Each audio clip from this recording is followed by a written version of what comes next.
Hello everyone, welcome to my channel. आज हम study करेंगे यूनिट्स एंड द डायमेंशन कि हम किसी भी फिजिकल क्वांटिटी के डायमेंशन को कैसे फाइंड आउट करें। ठीक है, तो किसी भी क्वांटिटी के डायमेंशन को निकालने से पहले हमें ये पता होना चाहिए कि फिजिकल क्वांटिटी क्या होती है। तो फिजिकल क्वांटिटी क्या होती है? Physical quantities are those quantities which can be measured, यानी कि मेजरेबल जो क्वांटिटीज़ होती हैं। फिजिकल क्वांटिटी क्या होती है? Measurable quantity. जो भी मेजरेबल क्वांटिटीज़ होती हैं उन्हीं को क्या कहते हैं? Physical quantity. ठीक है, एग्जाम्पल के लिए जैसे कि मास, टाइम। ठीक है, ये सारे क्योंकि इन सभी को हम मेज़र कर सकते हैं। टाइम, मास, वेलोसिटी, एक्सेलरेशन, फोर्स, मोमेंटम, ये सभी क्या है? फिजिकल क्वांटिटी है। अब जो ये फिजिकल क्वांटिटी है हम इनको 3 पार्ट्स में डिवाइड करते हैं। ठीक है, तो फर्स्ट पार्ट तो क्या आता है? फर्स्ट पार्ट होता है fundamental physical quantity. Fundamental physical quantities. ठीक है, सेकंड वन क्या होती है? सेकंड होती है हमारे पास में डिराइव्ड फिजिकल क्वांटिटीज़। सेकंड कौन सी होती है? Derived physical quantities. और थर्ड होती है अपने पास में सप्लीमेंट्री। कौन सी होती है? Supplementary physical quantities. तो अब ये फिजिकल क्वांटिटीज़ के अंदर फंडामेंटल क्वांटिटीज़ क्या होती हैं, डिराइव्ड क्वांटिटीज़ क्या होती है, सप्लीमेंट्री क्वांटिटीज़ क्या होती है, हम इनके बारे में स्टडी करेंगे। ये फंडामेंटल जो क्वांटिटीज़ होती हैं, ये फंडामेंटल क्वांटिटीज़ कैसी होती है? इंडिपेंडेंट क्वांटिटीज़ होती हैं। कैसी क्वांटिटीज़ होती हैं? इंडिपेंडेंट क्वांटिटीज़ होती हैं। इंडिपेंडेंट का मतलब है कि ये जो फंडामेंटल क्वांटिटी है ना, इंडिपेंडेंटली एग्जिस्ट करती हैं। हम इनको किसी दूसरी फिजिकल क्वांटिटी से ड्राइव नहीं कर सकते। ये जो टोटल है फंडामेंटल क्वांटिटीज़, ये अपने पास में 7 फिजिकल क्वांटिटीज़ होती है फंडामेंटल। फर्स्ट कौन सी होती है? जैसे मास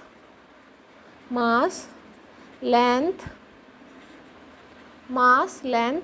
अगली time, temperature,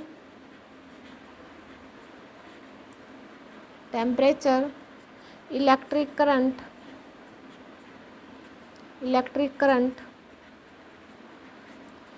amount of substance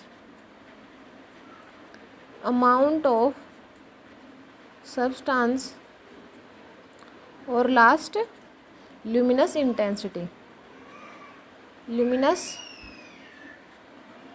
intensity.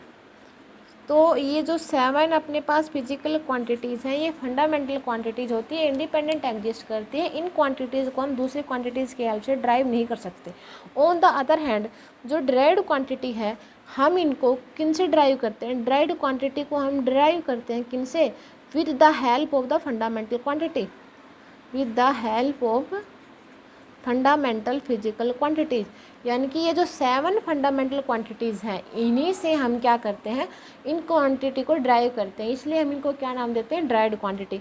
Example के लिए वेलोसिटी।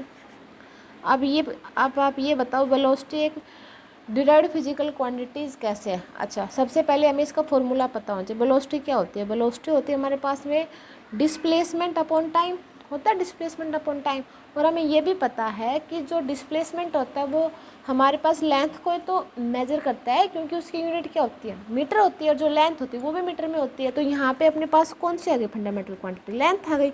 अपॉन क्या होता है? Upon time. तो यहाँ पे टाइम। तो ये जो 2 क्वांटिटीज़ हैं, ये जो लेंथ है ये भी फंडामेंटल क्वांटिटी है, जो टाइम है ये भी फंडामेंटल क्वांटिटी है, लेकिन जो वेलोसिटी है वो क्या है? एक डिराइव्ड क्वांटिटी है। ठीक है, तो ऐसे करके हम क्या करते हैं? फिजिकल क्वांटिटी से डिराइव्ड क्वांटिटी को ड्राइव करते हैं। और भी एग्जांपल है जैसे कि acceleration, force, momentum, energy, work, ये सारे क्या है हमारे पास? डिराइव्ड क्वांटिटी है। उसके अलावा और इसके अंदर थर्ड पार्ट कौन सा? Supplementary physical quantity. Supplementary physical quantities के अंदर हम एंगल को मेजर करने के लिए यूज़ करते हैं। ठीक है, तो एक तो होता है 2D के अंदर एंगल, और एक होता है 3D के अंदर एंगल। 2D के अंदर बोलते हैं उसको प्लेन एंगल। ठीक है, और इसको हम थीटा से रिप्रेजेंट करते हैं। ठीक है, और ये सॉलिड एंगल होता है जिसको हम किस में लेते हैं? 3D के अंदर लेते हैं सॉलिड एंगल। और 3D एंगल जैसे कि स्फीयर वगैरह, इसको जैसे आप ले लो कि कोई भी सर्कल है, ये कोई सर्कल है, इसकी आर्क एल की हमने आर्क ले ली। आर रेडियस है, ये थीटा, तो इसे हम थीटा कैसे निकाल लेते हैं, थीटा निकाल लेते हैं एल बाई आर से निकाल लेते हैं। सॉलिड एंगल के अंदर क्या होगा, एक स्फीयर टाइप होता है हमारे पास में, जैसे कि 3D में हो। आप एग्जांपल उसका ले लीजिए, तरबूज का। अगर हम तरबूज के में से एक, जैसे कि वो आती है ना कोन वाली आइसक्रीम, उसके जैसे एक पार्ट उसमें से निकाल लें, तो उस टाइम पे जो उसके अंदर जो एंगल फॉर्म होगा उसी को हम क्या बोलते हैं, सॉलिड एंगल। से कोन टाइप एक निकाल ले उसमें से 3D में से, तो वो क्या होता है, सॉलिड एंगल के अंदर आता है। ठीक है, तो आई होप कि आपको इतना समझ में आ गया होगा कि फिजिकल क्वांटिटीज़ क्या होती है जिसको हम मेजर कर सकते हैं। और ये फिजिकल क्वांटिटीज़ 3 पार्ट में यहाँ पे डिवाइड की गई है, फंडामेंटल, ड्राइड और सप्लीमेंट्री। जो फंडामेंटल होती है वो इंडिपेंडेंट होती है, लेकिन जो ड्राइड होती है वो डिपेंडेंट होती है किस पे, फंडामेंटल पे, क्योंकि ड्राइड को फंडामेंटल के हेल्प से ड्राइव किया जाता है। ये 7 फंडामेंटल क्वांटिटीज़ है, इनको याद रखना है। इसके साथ में क्योंकि इन्हीं की हेल्प से हम क्या करते हैं, ड्राइव करते हैं क्वांटिटीज़ को। और ये एंगल के लिए लेते हैं 2D के अंदर प्लेन एंगल लेते हैं, 3D के अंदर सॉलिड एंगल लेते हैं। अब देखो डायमेंशन क्या होते हैं। डायमेंशन क्या होते हैं, डायमेंशन होते हैं कि अगर हमारे पास क्या आया, मास का, जैसे मास जो है फिजिकल क्वांटिटी है, टाइम जो है वो फिजिकल क्वांटिटी है, लेंथ है जो वो फिजिकल क्वांटिटी है। मेनली हम जो मोस्टली जो हम डायमेंशन निकालते हैं वो ML और T में ही निकालते हैं।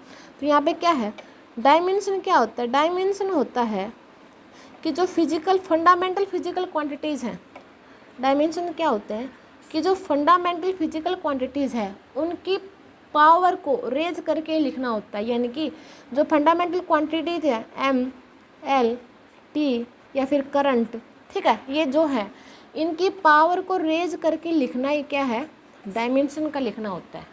ठीक है, कि हम इनकी पावर को रेज करके लिखते हैं, वही क्या है, डायमेंशन है। हम जैसे कि लिखें मास का डायमेंशन क्या है, मास का डायमेंशन M, टाइम का डायमेंशन T, लेंथ का डायमेंशन L, करंट का डायमेंशन I, ठीक है। और टेम्परेचर के लिए हम क्या लेके चलते हैं, थीटा लेके चलते हैं। ऐसे जो 7 क्वांटिटीज़ हैं उनके लिए हम क्या लेके चलते हैं, डायमेंशन के लिए एक यहाँ पे एक टर्म डिफाइंड होती है, मास के लिए M, टाइम के लिए T, L के लिए लेंथ। मोस्टली जो हम करते हैं उसमें M, L और T ही यूज़ होते हैं। एग्जाम्पल के लिए देखिए, वेलोसिटी के डायमेंशन निकालो सबसे पहले। ठीक है, वेलोसिटी का तो क्या होना चाहिए, अगर हमें किसी भी फिजिकल क्वांटिटी का डायमेंशन निकालना है तो सबसे पहले हमें उसका फॉर्मूला पता होना चाहिए। क्या पता होना चाहिए, उसका फॉर्मूला पता होना चाहिए। सेकंड हमें फॉर्मूले के अंदर जो भी टर्म यूज़ हो रही हैं, जो टर्म यूज़ हो रही हैं उनकी क्या पता होना चाहिए, उनकी डायमेंशन पता होना चाहिए। डायमेंशन ऑफ यूज क्वांटिटी, ठीक है। तो ये 2 चीज़ें अगर हमें पता होगी तो हम किसी भी फिजिकल क्वांटिटी के डायमेंशन निकाल सकते हैं। जैसे कि फर्स्ट लो वेलोसिटी, तो सबसे पहले क्या पता होना चाहिए, फॉर्मूला। बताओ वेलोसिटी का फॉर्मूला क्या है, वेलोसिटी का फॉर्मूला होता है डिस्प्लेसमेंट अपॉन टाइम, होता है डिस्प्लेसमेंट अपॉन टाइम। जो डिस्प्लेसमेंट है एक तरह से लेंथ है, तो L अपॉन T, तो क्या डायमेंशन आ गया, L, T ऊपर जाएगा T-1, तो वेलोसिटी के क्या डायमेंशन आ गया, L T-1। ठीक है, वेलोसिटी का हो गया। अब एक्सेलरेशन का बताओ, एक्सेलरेशन का फॉर्मूला क्या होता है, एक्सेलरेशन होता है मेरे पास में A, change in velocity upon time, change in velocity upon time. अभी क्या बताया था कि जो टर्म यूज हो रही हैं उनका डायमेंशन पता होना चाहिए, तो हमें यहाँ पे किसका डायमेंशन पता होना चाहिए, वेलोसिटी का डायमेंशन पता होना चाहिए और उसके साथ में टाइम का डायमेंशन पता होना चाहिए।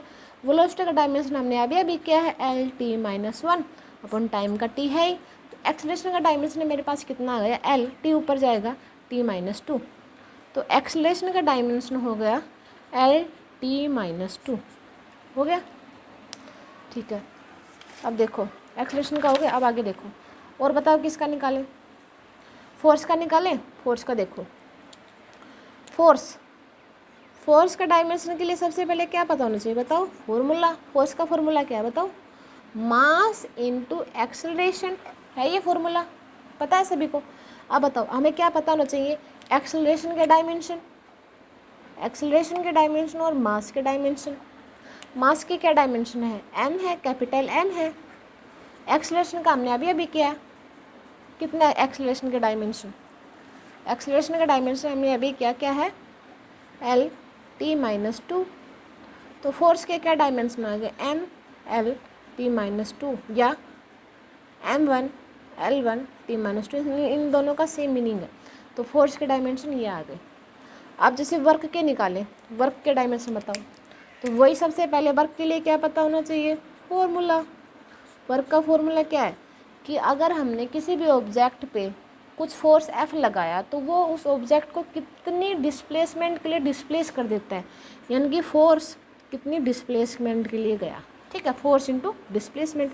अब क्या पता होना चाहिए, फोर्स का डायमेंशन हमें सिंपल पता है m1 l1 t minus to, और जो डिस्प्लेसमेंट है वो एक तरह से लेंथ है, बिल्कुल सिंपल है। फॉर्मूला पता होना चाहिए और जो टर्म यूज़ हुई है उनके डायमेंशन पता होना चाहिए, फिर निकालते चलेंगे m1 l2 t minus to. Similarly work और एनर्जी, एनर्जी में और वर्क में क्या है, एनर्जी और वर्क में क्या कॉमन है, क्या होता है एनर्जी और वर्क, एनर्जी और वर्क सेम होते हैं। क्यों होते हैं, क्योंकि एनर्जी क्या होती है, एनर्जी होती है कि हम किसी काम को करने के लिए जितनी एनर्जी चाहिए, एनर्जी हमें किससे लेके चलते हैं, वर्क से लेके चलते हैं ना। तो वर्क और एनर्जी की जो डायमेंशन होती हैं वो सेम होती हैं m1 l2 t minus to, ठीक है, क्योंकि जितनी एनर्जी होगी हम उतना ही काम कर सकते हैं, ठीक है। तो ये क्या बताता है, capacity to do work, capacity to do work वही क्या होती है एनर्जी, तो इसलिए एनर्जी के और वर्क के क्या है सेम डायमेंशन है। अब चलो एक डायमेंशन और निकाल लेते हैं, किसके निकाले, एनर्जी के हो गए, वर्क के हो गए। पावर देखो, पावर, पावर का फॉर्मूला क्या है, पावर होती है rate of change of work done, कि अगर किसी काम को करने में हमें ज़्यादा टाइम लग रहा है तो हमारी पावर कम है, और किसी काम को करने में अगर हमें कम समय लग रहा है तो हमारी पावर ज़्यादा है। तो ये क्या होता है, rate of change of work done power देता है। वर्क डन का डायमेंशन, टाइम का डायमेंशन वर्क डन का हमने अभी किया m1 l2 t minus two upon T, तो क्या डायमेंशन आ गया पावर का m1 l2 t minus three, हो गया, ठीक है। और अभी के और निकाले किसी के, चलो किसके निकाले, पावर ग्रेविटेशनल कांस्टेंट का और निकाल लेते हैं, ठीक है। ग्रेविटेशनल कांस्टेंट का और देखो,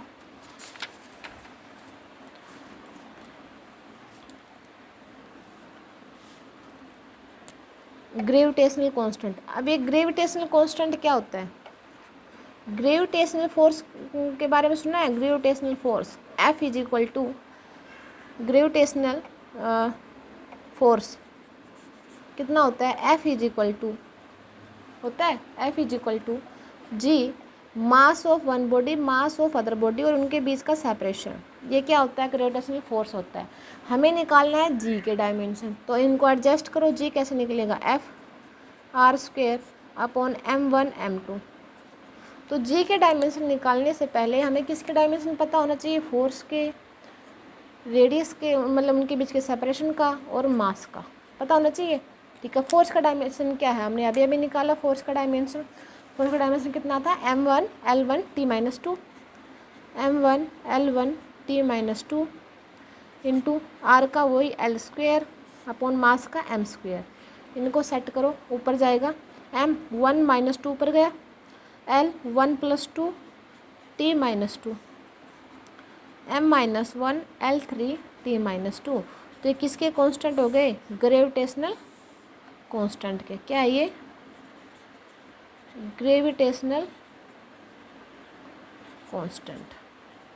तो ऐसे हम किसी भी फिजिकल क्वांटिटी के डायमेंशन निकाल सकते हैं। सबसे पहले हमें उसका फॉर्मूला पता होना चाहिए, फॉर्मूले के बाद जो जो क्वांटिटी उनमें यूज हुई है उनके डायमेंशन पता होना चाहिए, तो उसके बाद हम उसके जो हमें निकालने जिस क्वांटिटी के उसके डायमेंशन निकाल सकते हैं, ठीक है। एक और देखो, जैसे चार्ज का डायमेंशन देखो, चार्ज का, चार्ज क्या होता है, चार्ज को क्यू कितना होता है, current in A given time, ठीक है। तो आई का डायमेंशन आई होता है, टी का डायमेंशन टी होता है, तो चार्ज का डायमेंशन कितना हो गया आई इंटू टी, ये किसका डायमेंशन होगा, चार्ज। तो ऐसे हम इलेक्ट्रिक फील्ड के निकाल सकते हैं, क्योंकि हमें फोर्स का पता है तो फोर्स के डायमेंशन से हम इलेक्ट्रिक फील्ड के निकाल सकते हैं। क्योंकि इलेक्ट्रिक फील्ड का क्या फॉर्मूला होता है, F = QE होता है। तो E निकाल लेंगे F/Q। Q हमें F का पता है, अभी ऊपर किया, और हमें Q का पता है, तो इन दोनों से हम E का निकाल सकते हैं। E का आप अपने आप से सोल्व करके देखेंगे कि E का डायमेंशन क्या आता है। ठीक है, आई होप कि आपको मेरी वीडियो अच्छी लगी होगी। अगर आपको वीडियो अच्छी लगी हो तो प्लीज़ लाइक कीजिए, शेयर कीजिए, सब्सक्राइब कीजिए। ठीक है, थैंक यू।